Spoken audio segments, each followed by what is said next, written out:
So ayan, paminsan-minsan wag nating kalimutan maging bata kagaya niya ni Mami. Ayan. Si Mami meron bubuing ito, ganito yan, flower. Ito. Ayan. Sa akin syempre ito.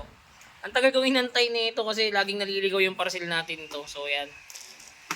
Paminsan-minsan kailangan natin maging bata. Ayan.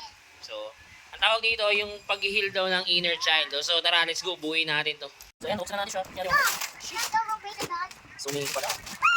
Teka, buuin natin. Sabi mga bossing, ito yung manual. Kaya din ba ng utak natin to? Ayan. Grabe. So, kailangan, sobrang dami nito. So, tara, tsagayin natin yan mga kadiskarte. Yan.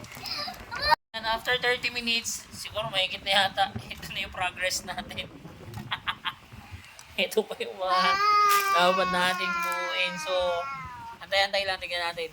For 1 hour, ito na yung status ng ginagawa natin. Ayan. So, alam niyo naman na siguro kung ano to. Ayan, siguro dito yung kinakabit yung wheels sa manibela sa yung wheels na para gumagalaw. So, tara gawin pa natin. Ito yung kinalabasan ng atin after 1.5 hour. Ito, struggle pala magbuo nito. Napakadami pa nito. So, tara, tapusin natin to. Ilang hours, ito na yung progress natin. Ayan. Namumukha na siyang kotse. May manibela na rin. Pero, pa rin tayo tapos mga bossing. Napakahirap pala talaga. So, nandito pa lang tayo. Marami pa tayong gagawin. Bukas na ulit.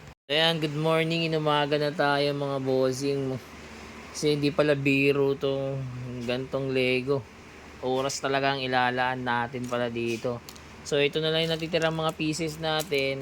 So, ayan. Konti na lang naman. Ito na yung ano natin. May puwan na tayo. Ayan. Tapos, ito na yung bubong. Ayan. So, antayin na lang natin yung ibang konting parts. Ito na yung kinalabasan mga bossing. Di pa tayo tapos. Konti na lang. Ayan. Pero, ayan. Ano siya ng sasakyan. Then, may pinto na rin siya. Ayan. Konti na lang. May mga parts na lang tayong ikakabit. So, tara. Antayin natin siya mamaya. Ayan na.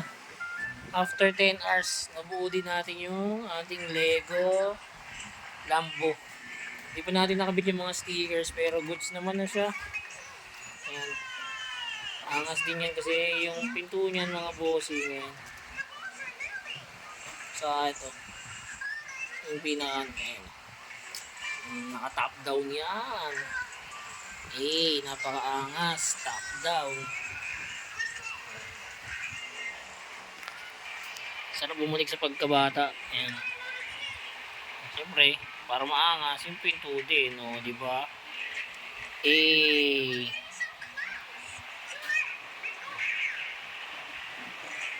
Sa Shopee lang din yan mga bossing. So mga gusto po mag-avail, drop message lang.